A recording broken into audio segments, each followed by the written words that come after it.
ले। या शरफ बेचारा ये जो आपका यूट्यूब चैनल वाला हर 15-20 दिन के बाद मेरे पास आता रहा, मेरे बीवी बच्चों से खैर खबर लेता रहा। एक आदमी तो ऐसा मेरे घर पे आया जिसने मेरे बच्चे को बुलाया, मैं नहीं जानता हूं वो कौन है, अल्लाह उसको जज़ाए खैर दे, जिसने मेरे बच्चे से पूछा कि बेटा तुम कौन से स्कूल में पढ़ते हो। अगर हिम्मत कर सकते हो तो करो, और चलना है तो चलो मेरे साथ बनारस की जेल में। मैं आपको एक ऐसे आदमी से मिलवाता हूं जो स्विट्जरलैंड का रहने वाला है, जो आज से 8 साल पहले नेपाल के बॉर्डर पर अल्हम्दुलिल्लाह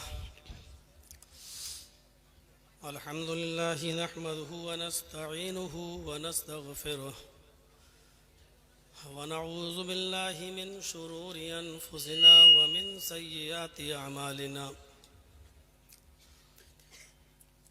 मन यहदिहिल्लाहु फला मुज़िल्ल लहु व मन युज़लिल्हु फला मुज़िल्ल लहु व मन युज़लिल फला हादिय लहु व अशहदु अल्ला इलाहा इल्लल्लाहु वहदहु ला शरीका लहु व अशहदु अन्न मुहम्मदन अब्दुहु व रसूलुहु अम्मा बाद फ़इन्न खैरल हदीस किताबुल्लाह व खैरल हदी हदी मुहम्मदिन सल्लल्लाहु अलैहि वसल्लम व शर्रल उमूरि मुहदसातुहा व कुल्लु मुहदसतिन बिदअह व कुल्लु बिदअतिन ज़लालह व कुल्लु ज़लालतिन फिन्नार। अऊज़ु बिल्लाहि मिनश शैतानिर रजीम। बिस्मिल्लाहिर रहमानिर रहीम। वला तहिनु वला तहज़नु व अंतुमुल अलौना इन कुंतुम मुमिनीन।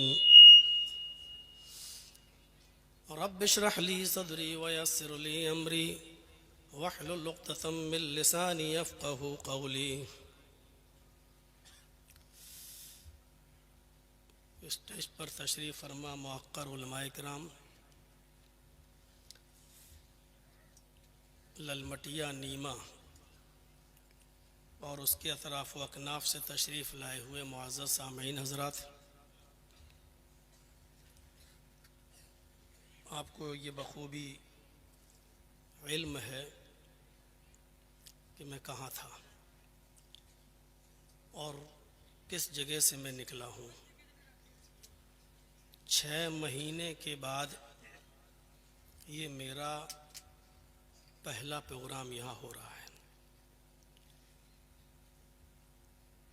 मैं बहुत थोड़ी सी देर आज आपके सामने रहूँगा, क्योंकि मुझे मालूम है कि 1 महीना 1.5 महीना रुकने के बाद जब मैं कोई स्पीच पहली स्पीच देता हूँ तो 15 या 20 मिनट में मेरा गला बैठ जाता है। ये एक आदत है, मुश्किल से 15-20 मिनट में गला बैठना ही बैठना है पहली तकरीर में, और कल से ये फिर ठीक हो जाएगा। ये आज तक कोई डॉक्टर इस मर्ज़ को पकड़ ही नहीं पाया कि क्या बात है। वो छुरी होती है जिसको जितना तेज़ करते रहो तो चलती रहती है, और जब कुंद हो जाती है तो फिर उसको। मैंने ये जुमे का खुतबा भी कहीं नहीं दिया, जानबूझकर कहीं नहीं दिया। मैं निकल तो गया था लेकिन जानबूझकर मैंने जुमे का खुतबा कहीं नहीं दिया, क्योंकि इतनी भीड़ हो रही थी। जिस जगह पर भी खुतबे का ऐलान अगर सुन लिया जाता तो जगह नहीं मिलती। मेरे साथियों, ये पहला प्रोग्राम है हमारा, पहला। और इसके बाद फिर हमारे कर्नाटक के अहबाब बैठे हैं, इनको मालूम ही है कि फिर हमें कर्नाटक भी जाना है। 19 तारीख को उधर भी प्रोग्राम है, और रमज़ान तक हम एहतियात बरत रहे हैं। कुछ फॉर्मेलिटी होती है हाई कोर्ट की जिसको पूरा करना पड़ता है, उसमें अभी हम लगे हुए हैं। तो मेरे भाइयों, बुरा मत मानिएगा, जितना वक्त होगा हम देंगे। हर किसी को टाइम नहीं भी दे पाएंगे, हर आदमी बुरा ना माने। पहली बात यह है कि हम सबसे पहले उनको तरजीह देंगे। हर आदमी तारीख लेने ना आए मेरे पास, सबसे पहले मैं उनको तरजीह दूंगा जो झारखंड और बिहार और बंगाल से बेचारे हमारे पास गए। ऐसे ऐसे लोग हमारे पास गए मिलने के लिए कि जिनके पास होटल में खाना खाने को बाहर निकल के पैसा नहीं है, लेकिन मेरे लिए बेचारे वो सेब और केला लेके गए। लौट के आ रहे हैं तो पता चला उनके पास 1 भी रुपया नहीं है। वो घर कैसे जाएंगे? 1 भी रुपया नहीं है उनका। हाँ आया, वजू बनाओ, अल्लाह ने कहा नमाज पढ़ो। हम नमाज पढ़ने के लिए खड़े हो गए। नमाज से पहले वजू की शर्त है अगर वुजू नहीं तो नमाज भी नहीं। अल्लाह ने कहा कि हम तुम्हें हुकूमत देंगे, तुम्हें बुलंदी देंगे, तुम्हें सरदारी देंगे, इज्जत देंगे, लेकिन मेरी शर्त है इन कुन तुम मोमिनीन, अगर तुम मोमिन हो। आज हमें इज्जत नहीं मिल रही है। दुनिया के किसी भी कोने में आप चले जाइए, मैं जिस माहौल में था उस माहौल में भी हिंदू मुस्लिम चलता था। उस माहौल में भी था कि आपको ऊंची आवाज में मस्जिद के अंदर नमाज पढ़ाने की इजाजत नहीं होगी, आपको 5 मिनट से ज्यादा जुमे का खुतबा देने की परमिशन नहीं होगी। आज कहीं पर भी किसी भी तबके में जाइए और किसी भी आप ब्रांच और शोबे में चले जाइए, मुसलमान बाइज्जत नहीं है। सुरिबत अलैहिमुज़्ज़िल्लतु वल मस्कना, सबसे ज्यादा जलील, सबसे ज्यादा रुस्वा, सबसे ज्यादा ख्वार आज के इस दौर में मुसलमान है। सिर्फ हिंदुस्तान के अंदर ही नहीं, किसी भी मुल्क में चले जाइए आप, यहां तक कि अपने पड़ोसी मुल्क पाकिस्तान का हाल देख लीजिए। कटोरा लेकर भीख मांगने पर मजबूर हो गई है वहां की आवाम।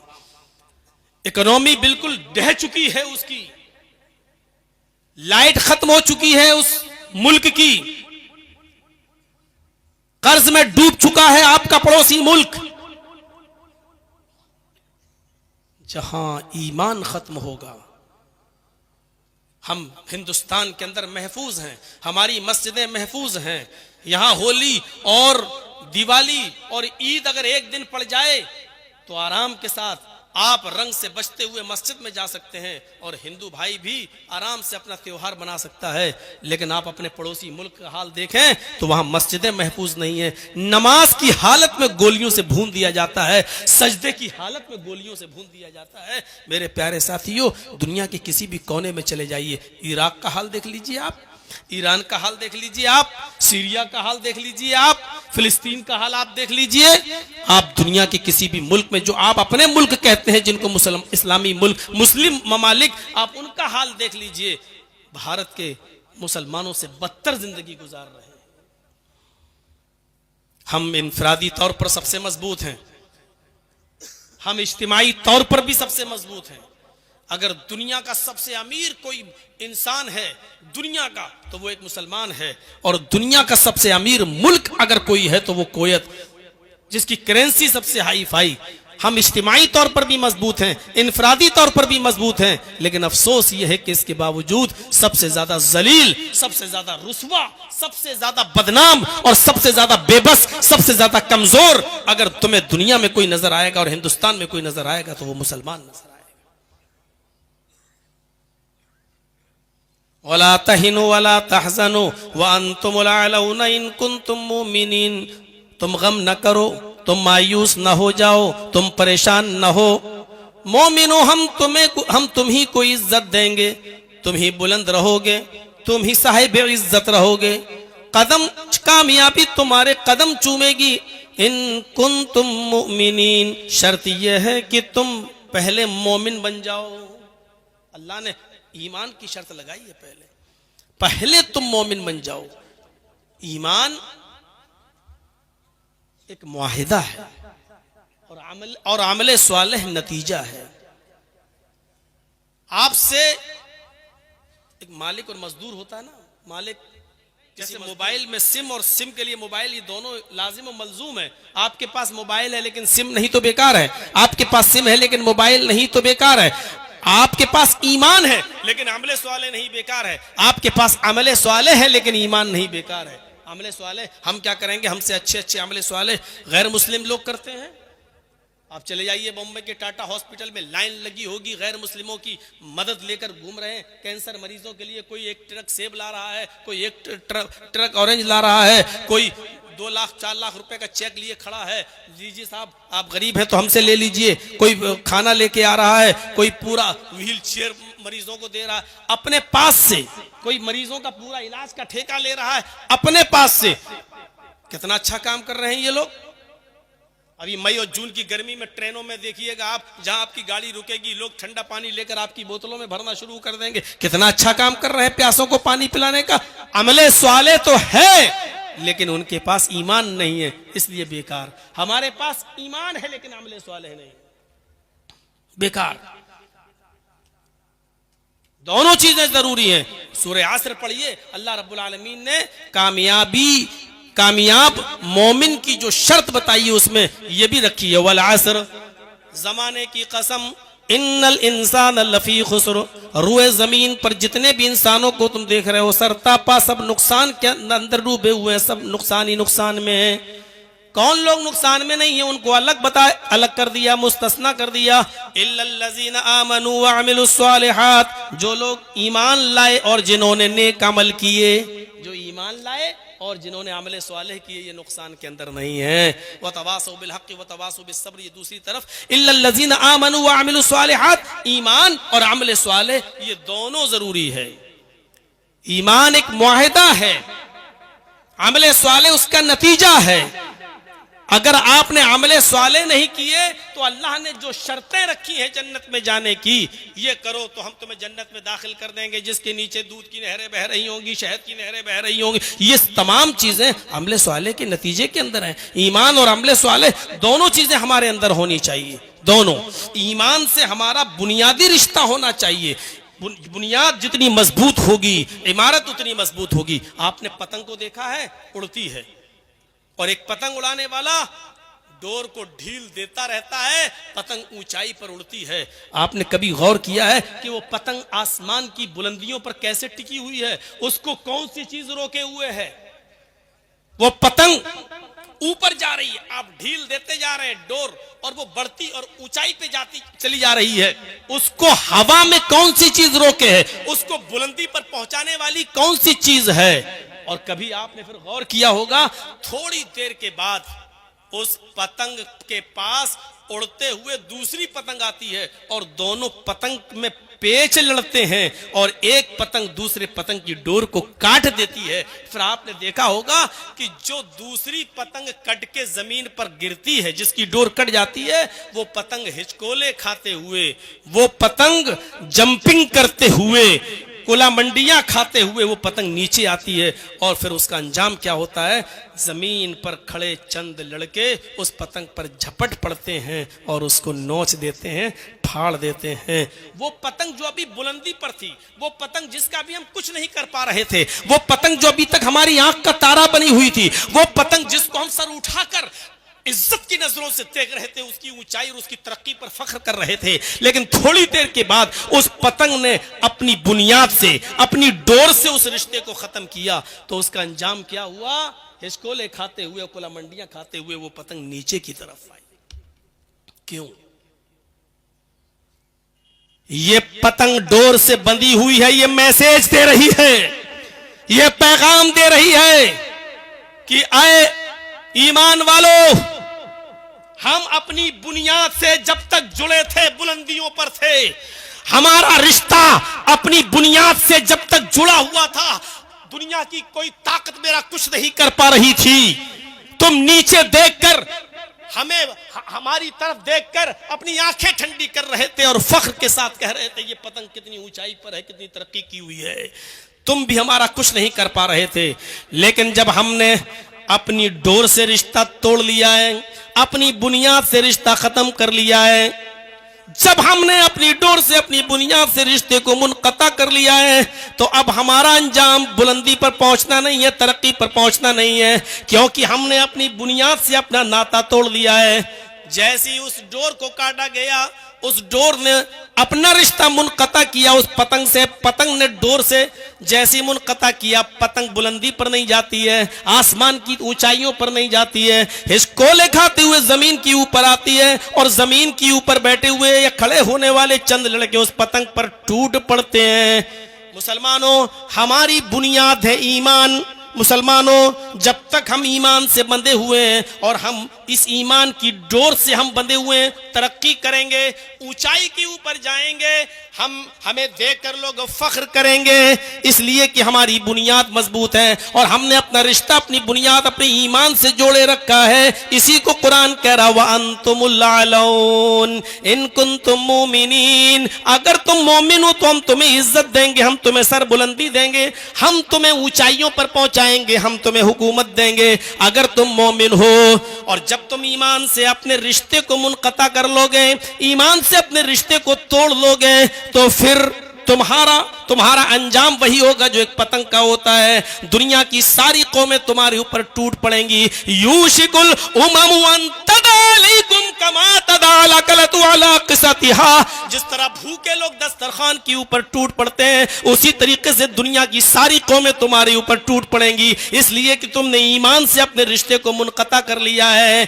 पतंग से इबरत हासिल करो। पतंग डोर से जुड़ी होती है, बुलंदी पर जाती है, तरक्की करती है, आसमान की ऊंचाइयों को छूती है, और दुनिया की कोई ताकत उस पतंग का कुछ नहीं बिगाड़ पाती है। लेकिन जब वो डोर से, जब वो बुनियाद से अपने रिश्ते को मुनक़ता कर लेती है और छोड़ देती है अपनी बुनियाद को, तो वो जमीन की पस्तियों की तरफ आती है। ये पतंग का और डोर का ये मैसेज हमें चीख चीख कर कह रहा है, जब तक तुम अपने कुरान से, अपने ईमान से, अपने इस्लाम से वाबस्ता रहोगे, दुनिया की कोई ताकत तुम्हारा कुछ नहीं कर सकती है। ये ईमान जब किसी के अंदर जागता है तो फिर वो ये नहीं देखता। हजरत इब्राहिम अपने शीर ख्वार बच्चे को हाजरा के साथ जब बेआबो गया वादी में छोड़ते हैं और जब चलने लगते हैं, जहां एक चिड़िया भी नहीं है, चिड़िया परिंदा भी नहीं है, परिंदे भी ऐसी जगह घोंसला बनाते हैं जहां उनको पानी आसानी से मिल सके, दूर दूर तक पानी का वजूद नहीं है। और ऐसे बेआबो गया मैदान में, मिना के मैदान में इब्राहिम अलैहिस्सलाम जब अपनी बीवी हाजरा को छोड़ते हैं और शीरख्वार बच्चे को छोड़ते हैं और जाने लगते हैं, तो उनकी बीवी कहती है, इला मन ततरुकुना। कुरान पढ़िए, आए इब्राहिम तुम जा रहे हो, कहां जा रहे हो? आए इब्राहिम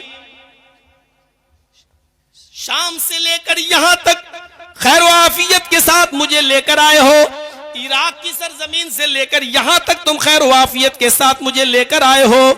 क्या आपने अपनी बीवी के अंदर हक़्क़े रिफाकत में कोई कमी पाई है? क्या आपने मेरी खिदमत में कोई कमी पाई है? जवाब दिया नहीं।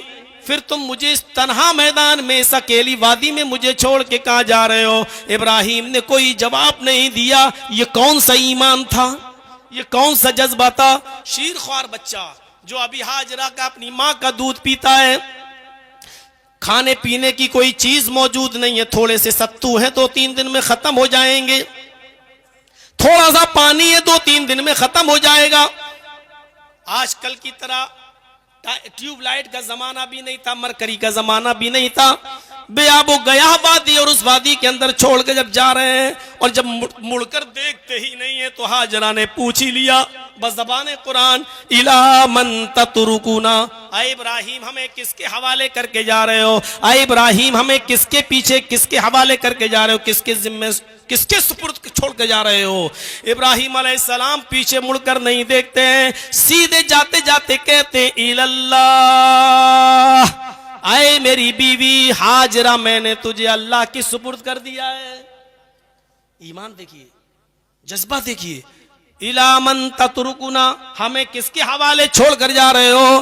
पीछे पलट कर नहीं देखते कि पीछे पलटूंगा बीवी का चेहरा दिखेगा, मोहब्बत जोश में आ जाएगी। पीछे पलट कर देखूंगा तो मेरा बेटा छोटा शीरख्वार बच्चा जो 99 साल दुआओं के बाद अल्लाह रब्बुल आलमीन ने मेरी फरियाद सुनी है, बहुत गिड़गिड़ाने के बाद रब्बे हबली मिनस सालिहीन का वजीफा पढ़ने के बाद अल्लाह रब्बुल आलमीन ने बुढ़ापे में मुझे सहारा दिया है। लाठी, एक बुढ़ापे में जैसे लाठी सहारा बनती है, उसी तरीके से मेरा बेटा मुझे सहारा बना कर दिया है। लेकिन आज उसी को छोड़ने का हुक्म हो रहा है। अगर वो शीरख्वार बच्चे पर नजर पड़ेगी तो उसकी मोहब्बत मेरे दिल में जोश मार जाएगी। नहीं, पीछे पलट कर देखते हैं, चले चले जा रहे हैं। जवाब क्या देते हैं? इल्लल्लाह, आए मेरी बीवी, जब तूने पूछ ही लिया कि मुझे किसके सुपुर्द करके जा रहे हो, तो सुनो, इल्लल्लाह, अल्लाह के सुपुर्द करके जा रहा हूं, अल्लाह के सुपुर्द। जब बीवी ने अल्लाह का नाम सुना, ये रिश्ता होता है ईमान का, ये बुनियाद, ये डोर देखिए। जब सुना कि अल्लाह, मेरे शौहर ने अल्लाह का नाम लिया, तो कहती है इब्राहिम, अब मुझे फिक्र नहीं है, अब मुझे चिंता नहीं है, अब मुझे दुख भी नहीं है और मुझे कोई शिकायत भी नहीं है। अब जा रहे हो तो जाओ, और जहां जा रहे हो जाओ, जाओ। लन युज़ीउन अल्लाहु अबदा, अब हमारा रब हमको ज़ाये नहीं करेगा, अब हमारा रब हमको बर्बाद नहीं करेगा। आपने मुझे ऐसी हस्ती के सुपुर्द कर दिया है, उस जात के सुपुर्द कर दिया है कि अब हमारा रब हमको कभी जाए नहीं होने देगा, हमारा रब कभी हमको अब बर्बाद नहीं होने देगा। इब्राहिम अपने रास्ते चले गए, हाजरा वहीं रहीं, और जब बीवी और बच्चा आंखों से ओझल हो गया तब जाकर कहा रब्बी इन्नी अस्कंतु मिन ज़ुर्रियती बिवादिन गैरि ज़ी ज़रअ इंद बैतिकल मुहर्रम। ऐ अल्लाह, मैंने अपने फैमिली को, अपने बीवी बच्चों को, अपनी ज़ुर्रियत को, अपनी आलो औलाद को तेरे मोहतरम घर के पास मैंने छोड़ा है। ऐ अल्लाह, तू हमारे अहल की हिफाजत फरमाना। जरा गौर करो मेरे प्यारे साथियों, ये ईमान का जज्बा था। आज के इस दौर में गौर कीजिए, कोई अकेले, और वो भी बियाबान जंगल में, और वो भी शौहर कोई सही रीजन नहीं बता रहा और चला चला जा रहा है। सोचिए, तसव्वुर कीजिए, एक औरत कह सकती है आपकी अपनी बीवी आपके साथ यहां से अकेले भागलपुर तक नहीं जा सकती, आपके साथ जा सकती है, अकेले नहीं जा सकती हो। सिर्फ तसव्वुर कीजिए, उस बियाबान जंगल में हजरत हाजरा अकेले रही, सत्तू खत्म, पानी खत्म, दौड़ती है सफा से मरवा, मरवा से सफा। पहले ये कोशिश बतला रही है कि नहीं, तकदीर पे भरोसा करो, लेकिन तकदीर पे भरोसा करके हाथ पे हाथ धरकर मत बैठे रहो। पहले हाजरा दौड़ी सफा से मरवा, मरवा से सफा, 7 चक्कर लगाए, और जब थक गई बच्चे के पास आकर बैठ गई, दुआ की अल्लाह एक औरत जात जितना दौड़ सकती थी दौड़ चुकी, अब तू हमारी मदद फरमा, मेरा शौहर इब्राहिम मुझे तेरे सुपुर्द करके गया है, अल्लाह मेरा बच्चा भूखा मर जाएगा, अल्लाह यही इब्राहिम की विरासत है जो तेरे दीन को बाकी रखेगी, जो तूने दीन नाजिल किया है उसकी हिफाजत करेगी और उसको आगे बढ़ाएगी। गौर कीजिए मेरे प्यारे साथियों, तब अल्लाह रब्बुल आलमीन ने जमजम का चश्मा जारी किया और अल्लाह ने उसको भी एक निशानी बना दिया। कहने वालों कि इस्लाम ने औरतों का मजाक उड़ाया है, इस्लाम ने औरतों को घर की 4 दीवारी के अंदर कैद कर दिया है, इस्लाम ने औरतों को हिजाब के अंदर कैद कर दिया है, और इस बात को आज की पालतू मीडिया ने जितना उछाला है, जितना बदनाम किया है, इतना तो किसी गवर्नमेंट ने भी और किसी सरकार ने भी बदनाम नहीं किया है जितना इस मीडिया ने।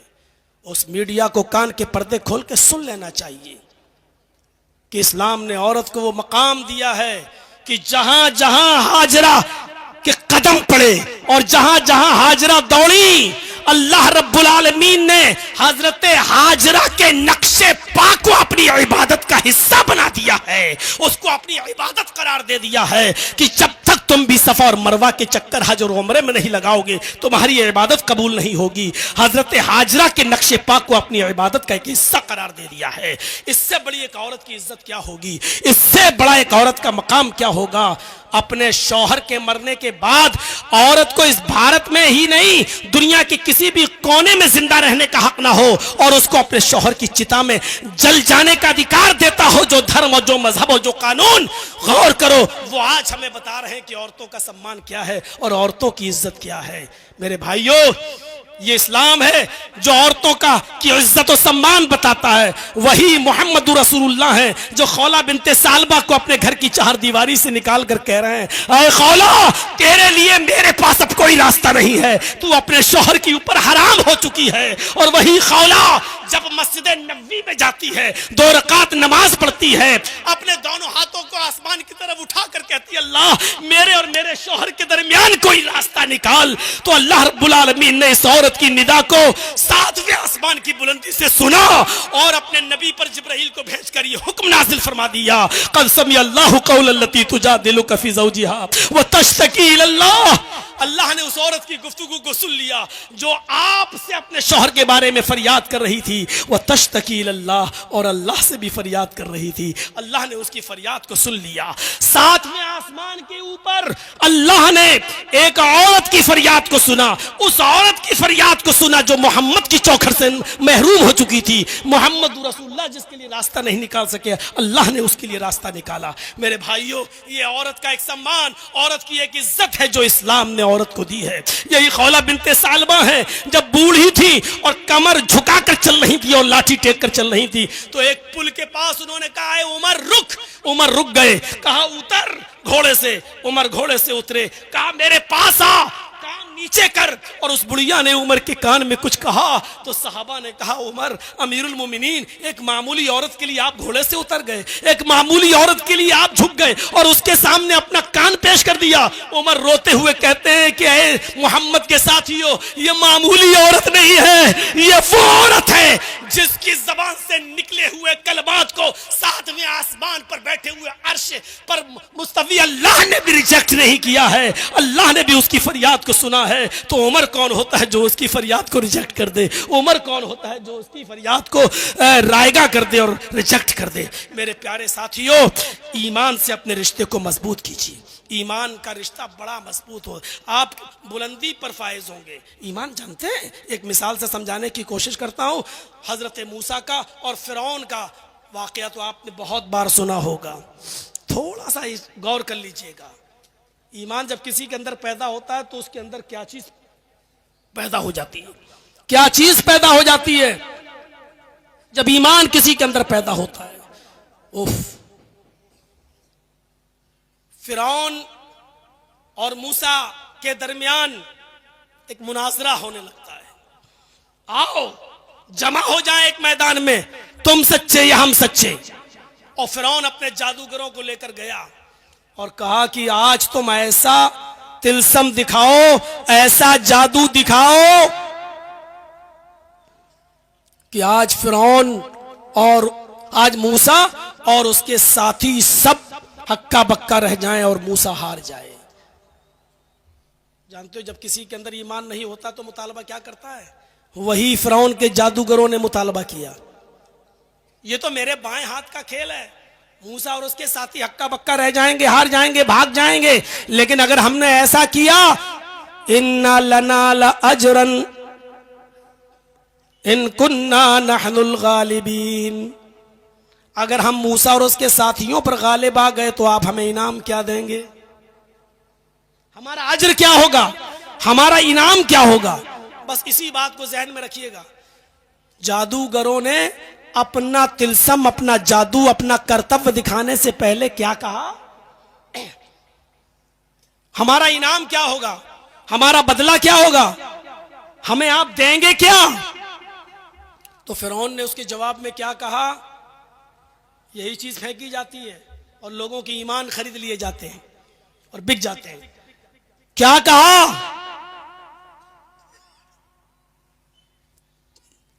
अगर तुमने मूसा और उसके साथियों को हरा दिया, भगा दिया, हक्का बक्का कर दिया, हारने पर मजबूर कर दिया, तो तुम मेरे मुकर्रब हो जाओगे, मेरे वजीर बन जाओगे, हमारे खास लोगों में तुम्हारा शुमार होगा। हम जो भी काम करेंगे तुमसे मशवरा करेंगे। जाहिर बात है कि जब कोई बादशाह का मुकर्रब हो जाए तो फिर तो वो दिरहमो दीनार सोने और चांदी में ही खेलेगा। खुश हो गए, अच्छा ये हमारा इनाम होगा, हमें आप अपना खास वजीर बनाएंगे कि हाँ हुआ। जादूगरों ने रस्सियां फेंकी और वो रस्सी सांप बन गई। सांप थी नहीं लेकिन दिखने लगी। मूसा अलैहिस्सलाम उन रस्सियों का सांप बनते हुए देखते हैं तो डर जाते हैं, उनकी कौम भी डर जाती है। लेकिन अल्लाह रब्बुल आलमीन ने फरमाया डरो नहीं, इन्होंने जो जादू दिखाया है आप हकीकत दिखाइए, मौजिजा दिखाइए। अन अलक़ि असाक, ऐ मूसा तुम्हारे हाथ में जो लाठी है, जो डंडा है, उसको तुम जमीन के ऊपर मारो। मूसा अलैहिस्सलाम ने उस डंडे को जमीन पर मारा जो उनके हाथ में था, वो एक अज़दहा बन गया। अज़दहा फ़इज़ा हिया तल्क़फ़ु मा यअफ़िकून, कुरान कहता है इतना बड़ा अज़दहा बन गया कि वो रस्सियां जो सांप दिखाई दे रही थी उन सबको खा गया। जादूगर समझ गए हमने जो दिखाया है वो जादू है और मूसा ने जो दिखाया है वो जादू नहीं है, वो खुदाई मौजिज़ा है, अल्लाह की तरफ से है। फौरन बदल गए और ये चमत्कार देखा, मूसा अलैहिस्सलाम का ये मौजिज़ा देखा तो चीख पड़े, आमन्ना बिरब्बिल आलमीन, रब्ब मूसा व हारून, हम अल्लाह रब्बुल आलमीन पर ईमान लाए, हम उस रब पर ईमान लाए जो हारून का रब है, जो मूसा का रब है, जो हारून का रब है, जिसको मूसा और हारून भी अपना रब कहते हैं, उस पर ईमान लाए। अब चीज समझ लीजिएगा, फिरौन ने कहा अच्छा बदल गए, हमने इजाजत भी नहीं दी और तुम ईमान ले आए, जिस चीज को हम खत्म करना चाहते थे उसी चीज पर तुम ईमान लाए, जिनको हमने हराने के लिए यहां बुलाया था तुम उन्हीं के ऊपर और उनके रब के ऊपर ईमान ले आए। इन हाज़ा लमकरुन, ये तो साजिश है, पहले से प्लानिंग है, तुमने इस दारुस सल्तनत के अंदर एक पहले से प्लानिंग कर रखी थी, बहुत जल्दी इसके अंजाम को जान लोगे।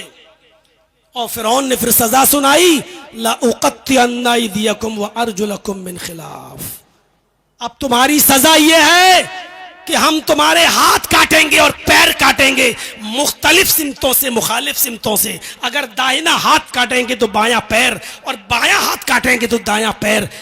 सिर्फ ये हाथ पैर काट के छोड़ नहीं देंगे, नहीं छोड़ेंगे नहीं, तुम लउसल्लिबन्नकुम अजमईन, सूली पर चढ़ा देंगे। उसके बाद कितनी दर्दनाक सजा, कितनी दर्दनाक सजा। जब आदमी सजा को सुनता है तो बड़े बड़े लोगों के गुर्दे उस वक्त पानी हो जाते हैं। और इसकी जीती जागती तस्वीर हम भी हैं।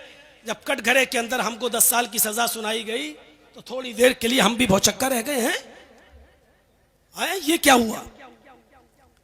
और जब अंदर गए तो सबसे कम सजा मेरी ही थी। जब मैंने और लोगों से पूछा भाई तुम कब से हो, बड़ी आसानी से कहता अभी तो मौलाना मुझे 13 ही साल हुए हैं। एक से पूछा, कहता कि 22 हो चुके, 23वीं में लगा हुआ हूं। बोला तुम्हें कितनी सजा हुई, मैंने कहा 10 साल। बोला भाग, हंसते हुए काट लेगा तू क्या टेंशन लेता है। इस तरीके की बात है, गौर कीजिए। तो वहां जाके हिम्मत बढ़ी है? हम तो सोच रहे थे 10 साल बहुत ज्यादा, वो कह रहा मैं 13 साल से हूं, वो कह रहा है कि मैं 17 साल से हूं, वो कह रहा मैं 22 साल से हूं। मेरे तो होश उड़ गए और वो हंस रहे हैं। कत्ल करके आए, मर्डर में आए, जिसमें आए, हमें जेल में आज तक कोई ऐसा आदमी नहीं मिला जिसने ये कहा हो कि मैं हकीकत में कत्ल करके आया हूं। 1800 बंदी थे मेरे साथ, किसी एक ने भी ये नहीं कहा कि मैंने हकीकत में कत्ल किया है। सब कह रहे हैं मुझे फंसाया गया, मुझे फंसाया गया। जब आपस में बातें होती थी, बातें सुनता था, कुछ लोगों को तो लगता था वाकई में इनके साथ तो साजिश हुई। एक ऐसा आदमी बेचारा अंधा हमारा दोस्त बन गया, हमारे साथ चाय वाय पीता था, दोनों आंखों से अंधा। उसको लोग सहारा देके उठाते थे, लेटरीन में लेके जाते थे, लेटरीन से उसको निकालते थे।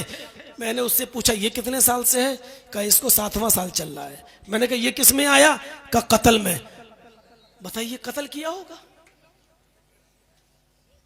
अब समझ में आया कि कानून की आंख में पट्टी क्यों बंधी होती है। ये कत्ल में, कत्ल करके भाग भी नहीं पाया होगा।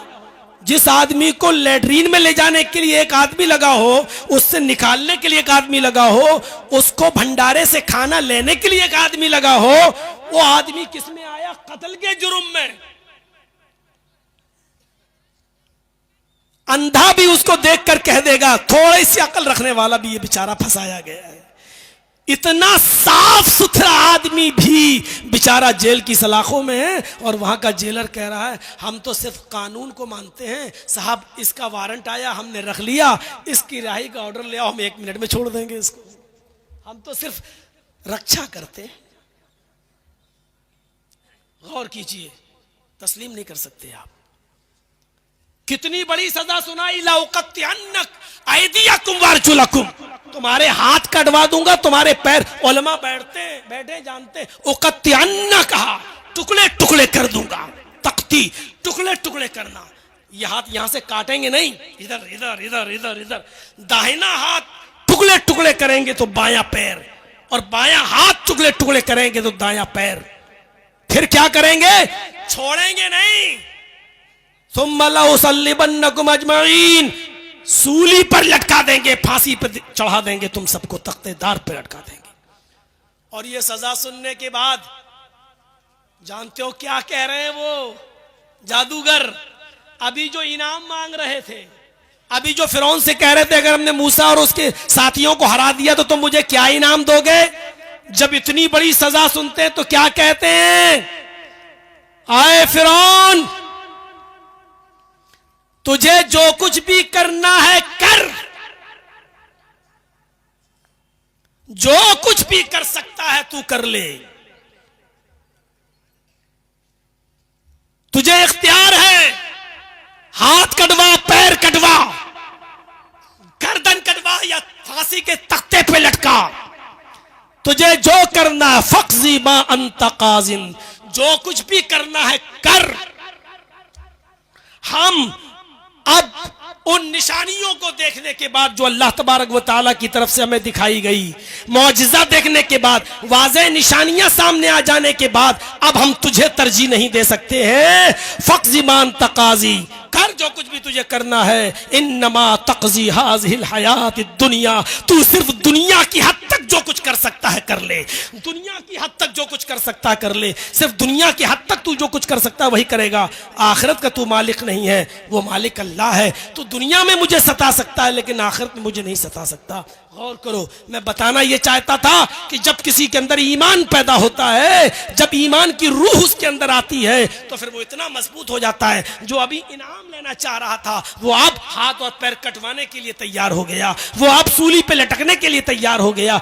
इसको कहते हैं ईमान। और इसीलिए अल्लाह ने कहा अगर तुम्हारे अंदर ये ईमान पैदा हो जाए तो हम तुम्हें इज्जत देंगे, हम तुम्हें बुलंदी देंगे, हम तुम्हें हुकूमत देंगे, हम तुम्हें कामयाबी से नवाजेंगे। शर्त यह है कि तुम अपने अंदर ईमान पैदा करो। गज़वे तबूक के मौके पर अल्लाह के रसूल ने कहा कुछ लाओ, हमें जरूरत है इस गज़वे में जाने की। तो सारे लोग बिसात मुताबिक, इस्तिताअत के मुताबिक अपना अपना माल लाए। हजरत अबू बकर सारा माल उठा लाए। अल्लाह के नबी ने पूछा अबू बकर घर में क्या छोड़ा? अबू बकर सिद्दीक ने छूटते ही जो जवाब दिया वो ईमान से भरा हुआ जवाब था। अरे अल्लाह के रसूल, आप पूछते घर में क्या छोड़ा, कितना माल छोड़ा?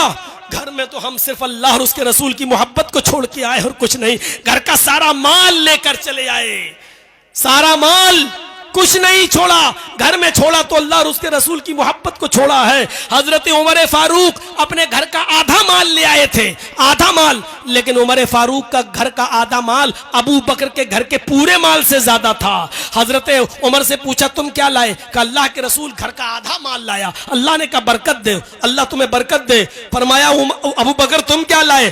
कहा सब कुछ उठा लाए। घर में क्या छोड़ा? अल्लाह और उसके रसूल की मोहब्बत को छोड़ा है, कुछ नहीं छोड़ा। हजरत उमर उसी वक्त रोने लगे और रोते हुए कहते हैं कि आज समझ में आया अबू बकर, मैं नेकियों में तुमसे कभी आगे नहीं बढ़ सकता, मैं सवाब के कामों में कभी तुमसे आगे नहीं बढ़ सकता, मैं कभी सबकत नहीं ले जा सकता तुमसे। मेरे भाइयों, ईमान का ऐसा जज्बा था कि सब कुछ लुटा दिया। यहाँ तो बेचारा एक मौलाना आता है और भीख सी मांगता है कि इस मदरसे के लिए इतना दे दो, उतना दो। अल्लाह तुम्हें बरकत दे, अल्लाह तुम्हारे कारोबार में बरकत दे। ऐसा लगता है कि बेचारा इस मदरसे के लिए आपके सामने रुकू कर रहा हो, आपके सामने सजदा कर रहा हो, आपके सामने गिड़गिड़ा रहा हो और आप 100-500 रुपए देकर उसके ऊपर बहुत बड़ा एहसान कर रहे हो। मेरे भाइयों, ऐसा महसूस होता है और ऐसा तसव्वुर, ऐसा दिमाग में आता है। जरा तसव्वुर कीजिए, यहाँ हजरत अबू बकर सारा माल ले आए तो उमर चीख पड़े कि आए अबू बकर, मैं नेकियों में कभी तुमसे आगे नहीं बढ़ सकता। ईमान का जज्बा बहुत बड़ी चीज है। अल्लाह ने कहा वला तहिनु वला तहज़नु व अंतुमुल आलौन, गम करने की जरूरत नहीं, शर्त ही साहिब हुकूमत तुम रहोगे। शर्त क्या है? तुम अपने अंदर ईमान पैदा कर लो। अगर हिम्मत कर सकते हो तो करो, और चलना है तो चलो मेरे साथ बनारस की जेल में। मैं आपको एक ऐसे आदमी से मिलवाता हूं जो स्विट्जरलैंड का रहने वाला है, जो आज से 8 साल पहले नेपाल के बॉर्डर पर, गौर कीजिए, उसकी गाड़ी क्रॉस कर रही थी, वो नेपाल में घूमते हुए इंडिया में आ रहा था, उसके पास इंडिया का भी वीजा था। चूंकि वो अपनी जबान से वाकिफ नहीं था, हिंदुस्तानी जबान नहीं जानता था, और उस गाड़ी के अंदर 10 किलो चर्स रखा हुआ था। जब गाड़ी इंडिया के बॉर्डर में आई तो पुलिस ने उस गाड़ी की चेकिंग की और उस गाड़ी के अंदर 10 किलो चर्स पकड़ा गया। चूंकि ये जबान से वाकिफ नहीं था, हिंदी जानता नहीं था, इसलिए सारे मुसाफिरों ने इसी का नाम लगा दिया और उसको पकड़कर महाराजगंज की जेल में ले जाया गया। उसको बंद कर दिया गया, अंडर कस्टडी ट्रायल चला और उसको 10 साल की सजा सुना दी गई। 4 साल वो महाराजगंज की जेल में रहा। उसके बाद वहां से ट्रांसफर करके बनारस की सेंट्रल जेल में भेज दिया गया। इत्तेफाक देखिए, अल्लाह को शायद ऐसे लोगों से मुझे मिलवाना था। नमाज की ड्यूटी जेलर ने हमको दे दी कि आप पढ़ाइए। उसमें भी फितना और फसाद चला। कुछ ऊंची टोपी वाले कहने लगे हम इनके पीछे नमाज नहीं पढ़ेंगे। जेलर ने कहा हम तुम्हारा मौलवी कहां से लेके आए, जो है वही पढ़ाएगा, पढ़ना पढ़ो नहीं तो अपने कमरे में पढ़ो। बहुत कुछ होता है, बहरहाल वो सारी बातें यहां बताने की जरूरत नहीं। 4 साल से वो इस जेल में है, उसका साबिक़ा हमसे पढ़ा। इस 8 साल की मुद्दत में उसने पूरा कुरान पढ़ लिया। इस 8 साल की मुद्दत में उसने इंग्लिश में उसका ट्रांसलेट पढ़ा। इस 8 साल की मुद्दत में उसने हर जुमरात और सोमवार का रोजा रखना शुरू किया। वो आदमी इतना मजबूत ईमान वाला मैंने हिंदुस्तान के अंदर, पूरे इंडिया के अंदर इतनी जगहों पर मैंने घूमा है, मैंने ऐसा मजबूत ईमान नहीं देखा। वो हमसे कहता था कि यार मौलाना है आप हैं? हमने जी क्या हुआ, तुम 3-4 महीने में घबरा रहे हो, यहां आना जरूरी था तुम्हारा है? मैंने कहा चुप। कहा नहीं, अल्लाह तुमको लेके आया, तुमको ये देखना था, तुमको यहां से सीखना था। हमने कहा मुझे मेरे जिस दुश्मन ने यहां तक पहुंचाया है उसको भी यहां आकर पता चलना चाहिए कि बीवी बच्चों से दूर रहने का अंजाम क्या होता है और क्या महसूस होता है। नहीं, तुम ऐसा नहीं करेगा, माफ कर दे उसको, माफ कर दे। मैंने कहा कि तुम्हें जिस पुलिस वाले ने अंदर डाला तो माफ करोगे? 8 साल से पड़े हो। कहता हम तो पहले ही दिन माफ कर दिया, हम पहले ही दिन माफ कर दिया। हमने ऐसा मजबूत ईमान वाला नहीं देखा। जब मुझे बेल की खुशखबरी मिली, जब मैंने फ़ोन किया, वहाँ से 2 नंबर पे फ़ोन कर सकते थे।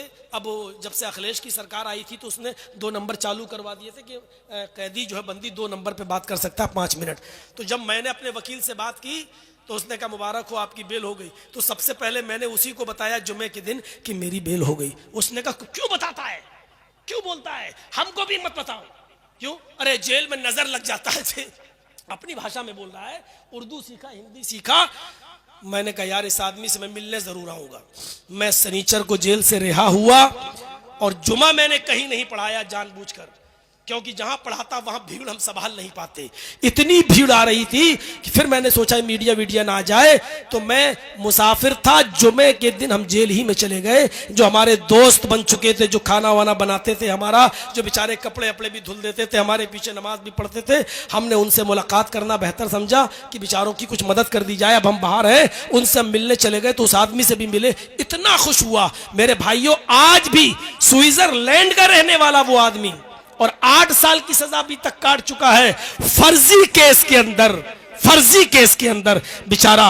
लेकिन ईमान उसका इतना मजबूत है कि आज भी वो कहता है कि मेरा यहां आना जरूरी था, तुम्हारा भी आना जरूरी था। जितना दाना पानी लिखा था वो तुम्हें मिलेगा। यहां से जो सीख के जा रहे हो वो लोगों को बताओ कि क्या होता है, और यहां बंदियों की, कैदियों की के लिए कुछ करो। मेरे प्यारे साथियों, मौलाना अबुल कलाम आजाद की जिंदगी से सबक हासिल कीजिए। अल्लामा इब्ने तैमिया ने जेल की सलाखों में रहकर 35 जिल्दों में फतावा इब्ने तैमिया जेल के अंदर ही लिख डाली है मेरे भाइयों। और बनारस की जेल के अंदर एक लाइब्रेरी थी, उर्दू लाइब्रेरी, जिसमें मुझे 9 बजे से लेकर 10 बजे तक मुझे बिठा दिया गया था। मैं लोगों को किताबें निकाल के देता था। और मैं आपको बताता हूं अल्हम्दुलिल्लाह, अल्हम्दुलिल्लाह, भरे मजमे में ये बात कह रहा हूं कि बनारस की जेल के अंदर जो लाइब्रेरी मैंने देखी है, टोटल उस लाइब्रेरी के अंदर अहले हदीस की किताबें रखी हुई हैं। कहां से आई, किसने दी? मैंने बहुत पता लगाने की कोशिश की, लेकिन मैं मायूस रहा, नहीं पता चल सका। पूरी लाइब्रेरी में उर्दू की किताबें रखी हुई हैं, पढ़िए। सफीउर रहमान साहब मुबारकपुरी की, एहसान इलाही ज़हीर की, फजल इलाही साहब की, ये सारी किताबें भरी पड़ी हुई हैं। लोग माशाल्लाह पढ़ भी रहे हैं। अगर किसी के बीवी बच्चे ना हो तो जेल से ज्यादा सुकून की जगह तो कोई है ही नहीं। अगर बीवी बच्चे ना हो तो, और बीवी बच्चे हो तो सबसे बड़ी सजा वही है, क्योंकि काट दिया जाता है, उनसे काट दिया जाता है। आपको बीए करना हो तो वहां करो, एमए करना हो तो वहां करो, स्कूल वहां खुले हुए हैं, खेलना हो तो मैच है, वॉलीबॉल खेलो, क्रिकेट खेलो, काम करना है तो काम करो, आपको उसका पैसा मिलेगा। काम नहीं करना चाहो तो कोई बात नहीं, आपको पैसा नहीं मिलेगा। आप एक दिन भी अगर आपने खाना नहीं लिया तो जबरदस्ती आपको खाना खिलाया जाएगा। मेरा वजन जब आधा किलो घट गया, जब गया तो वजन किया, 3 महीने के बाद वजन किया तो आधा किलो घट गया। जेलर आया कि क्यों खाना नहीं मिल रहा है, बेचारा आधा किलो दूध लगा गया मेरा, खाओ, बाहर निकलोगे तो अरे हमें कोर्ट को जवाब देना पड़ता है। अब बताइए कि इसको कौन समझेगा? कोई इसको जेल समझेगा? लेकिन हाँ, घर वालों से काट दिया जाए, ये सबसे बड़ी सजा है। आप लोगों की दुआओं ने मुझे बाहर निकाला है, मुझे अपने अहल अयाल से मिलवाया है, और लोगों ने खाने काबा में भी हमारे लिए दुआएं की हैं। हमें उन सब का शुक्रगुजार हूँ। अपनी जमयत का, जमात का, बड़े बड़े लोग मुझसे मिलने आए, जमयत उलमा के लोग हमसे मिलने आए। डॉक्टर नोहरा शेख जो हैदराबाद की हैं, उन्होंने 3 वकील अपने सुप्रीम कोर्ट के हमारे पास भेजा और कहा कि सिर्फ दस्तखत कर दीजिए, 1 लाख से लेकर 50 लाख तक का खर्चा मैं आपका उठाऊंगी, कुछ नहीं। लेकिन मैंने सोचा इतना बड़ा मामला नहीं है मेरा, मैंने कहा नहीं, फिर देखा जाएगा जब जरूरत पड़ेगी। अल्लाह रब्बुल आलमीन से मैं दुआ करता हूँ इन तमाम लोगों का, जो लोग हमारे साथ, हमारे दुख दर्द में साथ रहे, हमसे मिलने आए, उन्होंने हमारे हौसले बढ़ाए। हमारी गैर मौजूदगी में हमारे वालिदैन को जो बुढ़ापे की दहलीज पर है, और जब मैंने उनको जेल के अंदर हमसे मिलने के लिए आए और उनके लड़खड़ाते हुए पैरों को जब मैंने देखा तो उस वक्त पहली मर्तबा मैं रोया और यही दुआ करता था कि अल्लाह मुझे ऐसा दिन न दिखाना कि मेरे बाप को उधर कुछ हो जाए और मैं जेल की सलाखों में रहूं। मुझे सबसे ज्यादा टेंशन मेरे वालिद मोहतरम की थी, जो 75 साल की उम्र में लड़खड़ाते हुए पैर से 2 लोगों के सहारे के जरिए आए। मेरी जबान से उस वक्त थोड़ी देर के लिए बद्दुआ निकली उस दुश्मन के लिए, उस दुश्मन के लिए जिसको आपकी सरजमीन ने भी हीरो बनाया है, जिसको अपनी गाड़ियों पे बिठा बिठा कर जिससे जलसे करवाए गए हैं। मैं नाम नहीं लूंगा, आपकी सरजमीन पर भी उसको हीरो बनाने की कोशिश की है। वही जमीयत का गद्दार है, वही जमात का दुश्मन है, और वही जमात अहले हदीस का सबसे बड़ा दुश्मन है, जो आज मेरे भाइयों अपनी जमीन और अपनी जायदादें बेचने तक में मजबूर हो गया है। लेकिन उसने ही मीडिया को बहकाकर और मीडिया को उछालकर, मेरी कटिंग दे देकर और मेरी वीडियोस दे देकर उसने उछलवाया और मुझे इस दहलीज तक पहुंचाया।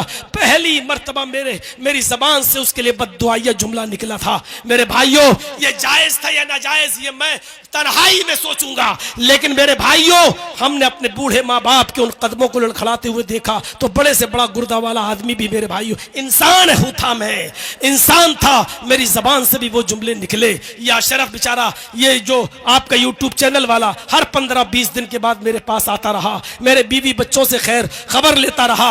एक आदमी तो ऐसा मेरे घर पे आया जिसने मेरे बच्चे को बुलाया, मैं नहीं जानता हूं वो कौन है, अल्लाह उसको जज़ाए खैर दे, जिसने मेरे बच्चे से पूछा कि बेटा तुम कौन से स्कूल में पढ़ते हो, क्या तुम्हारा दूसरा भाई भी वहीं पढ़ता है, तुम बस से जाते हो। वो बेचारा स्कूल का एड्रेस लेकर गया और जाने के बाद वहां की मैडम से मिला और कहता है कि कब से फीस जमा नहीं हुई। उन्होंने कहा 4 महीने से। कहा कि पूरे साल की फीस कितनी हुई है? उन्होंने बताया 4.5 लाख रुपया फीस बनती है, बस की भी और दोनों बच्चों की पढ़ाई लिखाई की। उसने 4.5 लाख रुपए पूरे साल की फीस जमा कर दी और उसकी रसीद लाकर मेरे बच्चे को दे दिया कि जाओ अपनी अम्मी को दे देना। मेरा बेटा उसका मोबाइल नंबर पूछता रहा, उसका फोन नंबर जानने की कोशिश करता रहा, लेकिन उसने कुछ नहीं बताया और कहा जाकर कह देना कि बस हमने अल्लाह के लिए काम किया है, और वो चला गया। मेरे इस कैसेट और इस तकरीर के जरिए अगर उस तक मेरी खबर पहुंच जाए तो तुमने मेरी गैर मौजूदगी में मेरे लिए जो सहारा बने हो, अल्लाह तुम्हें तुम्हारे कारोबार में दिन दूनी और रात चौगनी तरक्की अता फरमाए, तुम्हारे दुख दर्द में तुम्हारा तुम्हारा साथ दे। और तुम अगर अपना नाम नहीं बताना चाहते तो मत बताओ, अल्लाह रब्बुल आलमीन इसका तुम्हें बेहतरीन बदला अल्लाह देगा। हमारी बीवी लखनऊ में अपने बच्चों के साथ अकेले, लेकिन मेरे बच्चे को नमक तक नहीं खरीदना पड़ा, मेरे बेटे को नमक तक नहीं खरीदना पड़ा। वहां की जमीयत और जमात ने पूरा साथ दिया। अल्लाह ये सब तेरी तरफ से हुआ है, मैं तेरा शुक्रगुजार हूँ, तेरा शुक्र अदा करता हूँ। मैं उन तमाम लोगों का जिन्होंने दुआएं की और उन लोगों का भी जो हमसे मिलने के लिए आए। मैंने कहा था कि मेरा गला बैठ जाएगा, अब साथ नहीं दे पाऊंगा। कल इंशाअल्लाह तफसीली बहस होगी, तफसीली गुफ्तगू होगी। मैं फिर आपसे कहता हूं कि चैनल वालों, मैंने तुम्हें बहुत समझाया, लेकिन तुम अपनी हरकत से बाज नहीं आए। मजबूरन मैंने ये कदम उठाया। आइंदा कभी मेरे पास मेरी तकरीर को रिकॉर्ड करने मत आइएगा। मैं फिर उस जगह नहीं जाना चाहता हूं जिस जगह पर तुम लोगों की थंबल ने और तुम लोगों के कटिंग ने और तुम लोगों की निशानियों ने हमें पहुंचाया था। मैं मौजरत के साथ कहता हूं कि जो लोग भी मुझसे प्रोग्राम अपने यहाँ कराएंगे वो चैनल वालों को रोकेंगे, वरना मैं उनको प्रोग्राम नहीं दे पाऊंगा। बड़ी मौजरत के साथ अल्लाह से मैं दुआ करता हूं कि बारे इलाह हमारी खताओं को माफ़ फरमा दे, ईमान हमारे अंदर पैदा फरमा दे, और जो सरबुलंदी और इज्जत का तूने वादा किया था बारे इलाह वो तू हमें अता फरमा। और जब तक तू हमें जिंदा रख, इस्लाम पर जिंदा रखना, जब खात्मा हो तो ईमान पर हमारा खात्मा फरमाना। वमा अलैना इल्लल बलागुल मुबीन व आखिरु दावाना अनिल हम्दुलिल्लाहि रब्बिल आलमीन।